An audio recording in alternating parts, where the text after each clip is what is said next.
നാമത്തിന് മഹത്വം ഉണ്ടാകട്ടെ. എൻ്റെ പേര് ജോൺ ഐസക്. ഹൂസ്റ്റൺ ടെക്സസിലുള്ള ഒലിവ് ഗാർഡൻ മിനിസ്ട്രിയുടെ ഡയറക്ടറായിട്ട് സേവനമനുഷ്ഠിക്കുന്നു. ഇന്ന് നമ്മുടെ മുന്നിൽ ആഗതയായിരിക്കുന്ന സ്പെഷ്യൽ ഗസ്റ്റ് ഇന്ത്യയിൽ കോട്ടയത്തുള്ള മിസ്സസ് മറിയാമ്മ തമ്പി സിസ്റ്ററാണ്. അമേരിക്കയിലെ ഒക്ലഹോമ സിറ്റിയിൽ വെച്ച് 2011 ജൂൺ 30 തൊട്ട് ജൂലൈ 3 വരെ നടന്ന 29ാമത് PCNAP കൺവെൻഷൻ നോർത്ത് അമേരിക്കൻ മലയാളികളുടെ ഏറ്റവും വലിയ ആത്മീയ സംഗമം എന്ന് വിശേഷിപ്പിക്കുന്ന ആ കോൺഫറൻസിൽ ക്ഷണം സ്വീകരിച്ച് പ്രഭാഷണത്തിനായി കടന്നു വന്ന മിസ്സസ് മറിയാമ്മ തമ്പി സിസ്റ്ററിനെ ഒലിവ് ഗാർഡൻ മിനിസ്ട്രിയിലേക്ക് ഹാർദമായി സ്വാഗതം ചെയ്യുന്നതിൽ എനിക്ക് അതിയായ സന്തോഷമുണ്ട്. New India Church of God സഭയുടെ സ്ഥാപകനായ ബഹുമാനപ്പെട്ട പാസ്റ്റർ VA തമ്പി അവരുടെ സഹധർമ്മിണിയാണ് ഈ സിസ്റ്റർ. അവരെ കുടുംബമായിട്ട് കർത്താവിൻ്റെ വേളയിൽ വളരെയധികം പ്രയോജനപ്പെട്ടിരിക്കുന്നു എന്നുള്ളത് വളരെ സന്തോഷജനകമായിട്ടുള്ള ഒരു കാര്യം തന്നെയാണ്. പ്രത്യേകിച്ച് പവർ വിഷൻ ചാനലിൽ മനസ്സ് തുറക്കുമ്പോൾ എന്ന ആ മഹനീയമായ പ്രോഗ്രാമിൽ കൂടി മനുഷ്യ മനസ്സിൻ്റെ മനത്തട്ടിൽ മാറാത്ത വ്യക്തിമുദ്ര പതിപ്പിച്ച ഒരു വ്യക്തിരത്നം എന്നുള്ള നിലയിൽ വളരെ പ്രശംസനീയമായി ആ സേവനം ഇന്നും തുടർന്നുകൊണ്ടിരിക്കുന്നു. അതിൻ്റെ മുഖ്യമായ കാരണമെന്ന് പറഞ്ഞാൽ തകർന്ന് തരിപ്പണമായ മടുത്തു, ഇനി ജീവിതം ഒരിക്കലും മുന്നോട്ട് പോകുകയില്ല എന്ന് ആ ആത്മഹത്യയുടെ വക്കിലെത്തിച്ചേർന്ന അനേക ജീവിതങ്ങളെ ക്രിസ്തുയേശുവിൻ്റെ സ്നേഹത്താൽ അവരുടെ അടുക്കിലേക്ക് കടന്നു ചെന്ന് അവർക്കൊരു പുതിയ ജീവിത പന്ഥാവ് വെട്ടിത്തുറന്ന് കൊടുക്കുമെന്നതിൽ ഇന്നും മിസ്സസ് മറിയാമ്മ തമ്പി വളരെയധികം വ്യാപൃതയായിരിക്കുന്നു. അത് വളരെ ദൈവസന്നിധിയിലും മനുഷ്യരുടെ ഇടയിലും വളരെ പ്രശംസനീയമായിട്ടുള്ള ഒരു കാര്യമെന്നുള്ളതിന് രണ്ടു പക്ഷമില്ല. ഇനിയും മുഖവര പറഞ്ഞ് ഞാൻ അധികം നീട്ടുന്നില്ല. തിരക്കിനിടയിൽ വീണ് കിട്ടിയ ഈ നിമിഷങ്ങൾ ഇനി സിസ്റ്ററിനോട് ഡയറക്റ്റായിട്ട് ചെറിയ ചോദ്യങ്ങൾ ചോദിക്കാൻ നമ്മുടെ പ്രേക്ഷകർ വളരെ ആകാംക്ഷയോടെ ഇരിക്കുകയാണ്. സിസ്റ്റർ നാട്ടിൽ വീട് കോട്ടയത്തടുത്ത് ചിങ്ങവനത്താണ്. ഓക്കെ. അവിടെ ഈ ചെറുപ്പത്തിൽ നമ്മളിങ്ങനെ ആത്മീയമായ ഒരു കാഴ്ചപ്പാട് നമുക്കുണ്ടായിരുന്നു. ചെറുപ്പം മുതൽ ദൈവത്തെക്കുറിച്ച് അറിയുവാനും കാണുവാനും പഠിക്കുവാനും അങ്ങനെ ഒരു ഉൾക്കാഴ്ച ആത്മീയദാഹം ഉണ്ടായിരുന്നു. അതോ ജീവിതത്തിൻ്റെ ഏതെങ്കിലും ആ ഒരു പരിവർത്തനം ഉണ്ടാകാനുള്ള പ്രചോദനം എങ്ങനെയായിരുന്നു? ഞാൻ ഒരു നല്ല ക്രിസ്ത്യ കുടുംബത്തിലാണ് ജനിച്ചു വളർന്നേ. എൻ്റെ പപ്പായും മമ്മിയും ഗവൺമെൻറ് ഉദ്യോഗസ്ഥരായിരുന്നു. എന്നാൽ ഞങ്ങളുടെ പിതാക്കന്മാർ എന്ന് പറഞ്ഞാൽ മമ്മിയുടെ ഭാഗത്തുനിന്ന് അമ്മയുടെ അപ്പനാണ് PV തോമി ഉപദേശിയെന്ന് പറയും. എൻ്റെ ദിശയമേ ദൈവത്തിന് സ്നേഹം, വന്ദനമേശുവര, എന്നോട് സർവ്വനന്മകൾക്ക് അങ്ങനെ 150 പരം പാട്ട് എഴുതിയിട്ടുണ്ട്. അപ്പൻ്റെ അപ്പനാണ് വർക്കിയാശ. താന് രക്ഷിതാവിനെ കാൻകവാബി, എരിയുന്ന തീ സമമം, തീ എത്തിക്ക, എൻ്റെ സമ്പത്തെന്ന് ചൊല്ലും, അങ്ങനെ 100-100 പരം പാട്ടുകൾ താനും എഴുതിയിട്ടുണ്ട്. അപ്പം അങ്ങനെ ഒരു ക്രിസ്ത്യൻ ഹെറിറ്റേജ് ഉണ്ടെങ്കിലും എൻ്റെ ജീവിതത്തിൽ എൻ്റെ 19ാമത്തെ വയസ്സിലാണ് ഞാൻ കർത്താവിനെ കണ്ടുമുട്ടുന്നത്. ഞാൻ അവിടെ നാവറൂരിലായിരുന്നു ഞങ്ങൾ വളർന്നത്. പപ്പായും മാമ അവിടെ ജോലിയായിരുന്നു. ഞാൻ മൂത്തത്, എൻ്റെ ഇളയ 4 സിസ്റ്റേഴ്സ്, എനിക്കൊരു ബ്രദർ. അപ്പം ഞാൻ BSc ഫലയിൽ പഠിക്കുന്ന സമയത്താണ് നടരാജ മുദ്ലിയാർ എന്ന പേരിലൊരു വ്യക്തി, നല്ല പാട്ടുകാരനാണ്, ലണ്ടൻ BBC ആർട്ടിസ്റ്റാണ്. പുള്ളി സൗത്ത് ആഫ്രിക്കയിൽ ജനിച്ചു വളർന്ന ആളാണ്. അവിടെ വെച്ച് അത്ഭുതകരമായി രക്ഷിക്കപ്പെട്ടു. അപ്പോൾ കർത്താവ് പറഞ്ഞു, നിൻ്റെ രാജ്യം ഇന്ത്യയാണ്, ഹീതൻ കൺട്രിയാണ്, അവിടെ ഒന്ന് സുവിശേഷം അറിയിക്കാൻ പറഞ്ഞ് പുള്ളി അക്കോർഡിയൻ വായിച്ച് പാടിയാൽ അതിമനോഹരമായിട്ട് പാടും. അങ്ങനെ നാവറൂരിൽ 1968 താൻ വന്ന് വലിയ ക്രൂസൈഡ്, 10-20,000 ജനം കൂടുന്ന ക്രൂസൈഡായിരുന്നു. അത്രയും ജനം. അതെ. അപ്പം ആ മീറ്റിങ്ങിൽ കോളേജ് സ്റ്റുഡൻസ് മുഴുവൻ പോവുക പാട്ട് കേൾക്കാൻ. ആ കൂടെ ഞാനും പാട്ട് കേൾക്കാൻ പോയതാണ്. ഒരു പാട്ടിൽ കൂടെ കർത്താവിനെ സ്പർശിച്ചു. അങ്ങനെ ഞാൻ മാത്രമല്ല, എൻ്റെ പപ്പായും മമ്മിയും ഞങ്ങളെല്ലാവരും കുടുംബമായിട്ട് ആ മീറ്റിങ്ങിൽ വെച്ച് കർത്താവിനെ രക്ഷകനായി സ്വീകരിക്കുവാനും ഞങ്ങളുടെ വീട് തന്നെ ഒരു കൊച്ചു സ്വർഗമായി മാറാനിടയായിത്തീർന്നു. ആ പാട്ട് ഏതാണെന്നുള്ളത് ഓർക്കുന്നുണ്ട്.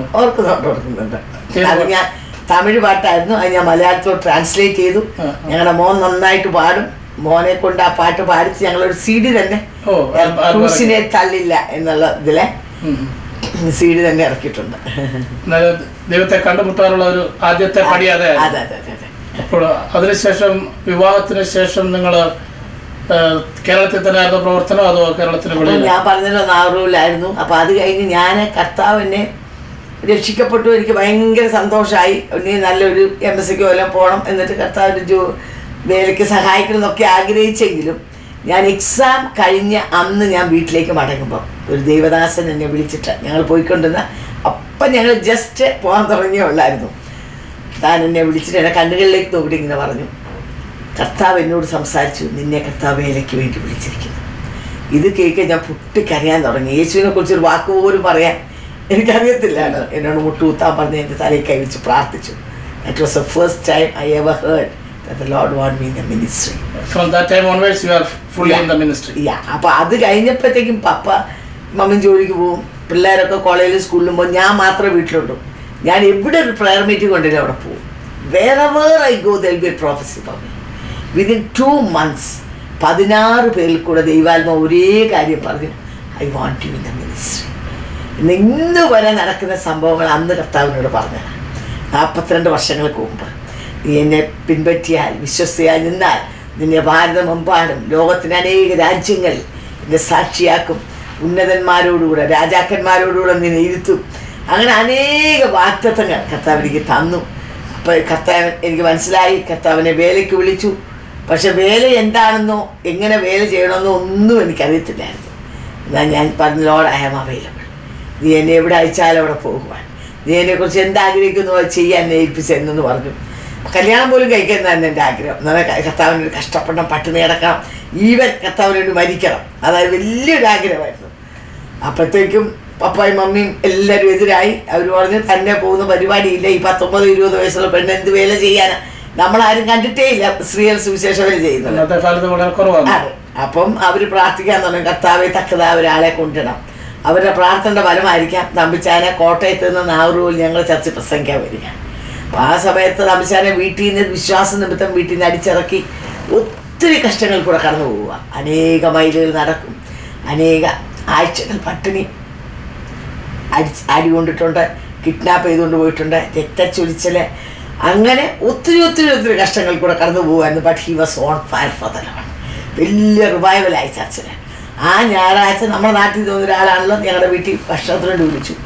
അപ്പോഴത്തേക്കും പപ്പ എന്നെക്കുറിച്ച് അങ്ങ് ഭയങ്കര ബേർഡൻ്റായിട്ടിരിക്കും, എന്ത് ചെയ്യണമെന്ന് അറിയത്തില്ല.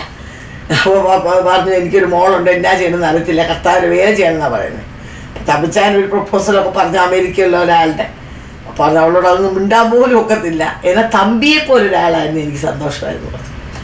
തമ്പിച്ചാൻ പറഞ്ഞു, എനിക്ക് മുകളിൽ ആകാശം താഴെ ഭൂമിയേ ഉള്ളൂ, അടുത്ത നേരം ഭക്ഷണം എവിടെ നിന്ന് കഴിക്കുമെന്ന് എനിക്ക് അറിഞ്ഞുകൂടാ, ഒരു വാടക വീട് പോലും ഇല്ല, അത് കെട്ടിച്ച് തന്നാൽ കഷ്ടതയും പട്ടിണിയും മാത്രമായിരിക്കും. അപ്പോൾ പപ്പ പറഞ്ഞു, നിനക്കൊന്നുമില്ലെന്ന് എനിക്കറിയാം, but God is with U.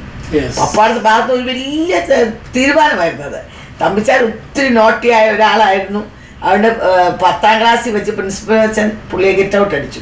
10ാം class പരീക്ഷ പോലും എനിക്ക് എഴുതാൻ കഴിഞ്ഞില്ല. അപ്പം അങ്ങനെ ലോകത്തിൽ ഒന്നുമില്ല. എന്നാൽ ഞാൻ BSc ഒക്കെ പാസ്സായി, ഞങ്ങളുടെ വീട്ടിൽ സാമാന്യമായി ഇതൊക്കെ ഉണ്ട്. എന്നാലും കർത്താവിൻ്റെ ദാസൻ ഒന്നുമില്ല എന്ന് പറഞ്ഞ ദേവദാസന് വേണ്ടി കെട്ടിച്ചു കൊടുക്കാൻ പപ്പായും മമ്മിയും സന്മനസ് കാണിച്ചു. ഏതായാലും കല്യാണം കഴിഞ്ഞു. 1970 ഒക്ടോബർ 26-നായിരുന്നു. KE അബ്രഹാം സാറാണ് തിരുവല്ലയിൽ കല്യാണം നടത്തിയത്. അപ്പം എനിക്ക് മനസ്സിലായി, പുള്ളി പറഞ്ഞ 100% ശരിയായിരുന്നത്. ഒന്നുമില്ല, കർത്താവ് എന്നെ വിശ്വാസം പഠിപ്പിച്ചത് അടുത്ത നേരെ ഭക്ഷണത്തിന് വേണ്ടി വിശ്വസിച്ചാണ്. ആദ്യത്തെ 3 മാസം ഒരു വാടക വീട് പോലും ഇല്ലായിരുന്നു. ആരെങ്കിലും പ്രസംഗിക്കാൻ വിളിക്കും, അവിടെ പോകും, അവിടെ കിടക്കും. പക്ഷേ അതില്ലാത്ത സമയങ്ങളും ഉണ്ടായിട്ടുണ്ട്. പക്ഷെ ഞങ്ങൾ രണ്ടുപേരും ആ തീരുമാനത്തിൽ ഇറങ്ങിയതുകൊണ്ട് കല്യാണത്തിന് മുമ്പ് ഞങ്ങൾക്ക് അല്പ സമയം തന്നു സംസാരിക്കാൻ. അപ്പോൾ തമ്പിച്ചാൻ എന്നോട് പറഞ്ഞു, ഇതാ റിച്ചർഡ് വിൻബ്രാൻഡിനെ ഭാര്യയെ പോലെ, സബീനായെ പോലെ ഒരു ഭാര്യയായിരിക്കാൻ താല്പര്യം ഉണ്ടെങ്കിൽ ഈ കല്യാണത്തിൽ സംഭവിച്ചാൽ മതി. I am even called as a martyr for the nation of India. അത് കേട്ടോ മനസ്സിലായി, ഇങ്ങനെ തന്നെയാണ് കർത്താവ് എനിക്ക് വേണ്ടി കൊണ്ടുവന്നു. എൻ്റെ ആഗ്രഹം തന്നെയായിരുന്നല്ലോ. അപ്പം അങ്ങനെയാണ് ആ തീരുമാനത്തോടെയാണ് ഞങ്ങൾ വിവാഹ വേദിയിലേക്ക് നീങ്ങുന്നത്. അപ്പോൾ അതിൻ്റെ താഴെ വരുന്നൊന്നും നമുക്ക് പ്രശ്നമല്ലല്ലോ. അങ്ങനെ ആദ്യത്തെ 3 വർഷം ഞങ്ങൾ ചങ്ങനാശ്ശേരി പട്ടണത്തിൽ വിശ്വാസത്താൽ ഒരു വീട് വാടകയ്ക്കെടുത്ത്, ഒരു വിശ്വാസി പോലും ഇല്ലാത്ത സ്ഥലമാണ്. നായന്മാരുടെ ഹെഡ് ക്വാർട്ടേഴ്സ്, കത്തോലിക്കരുടെ ഹെഡ് ക്വാർട്ടേഴ്സ്, മുസ്ലിംസിന്റെ ഹെഡ് ക്വാർട്ടേഴ്സ്. അതെ. അപ്പോൾ അവിടുത്തെ ബ്രേക്ക് ത്രൂവിന് ദൈവം ഞങ്ങളെ തന്നെ ഉപയോഗിച്ചു എന്നുള്ളത്. ആദ്യത്തെ 3 വർഷം ഒന്നും കാണാൻ കഴിഞ്ഞില്ല.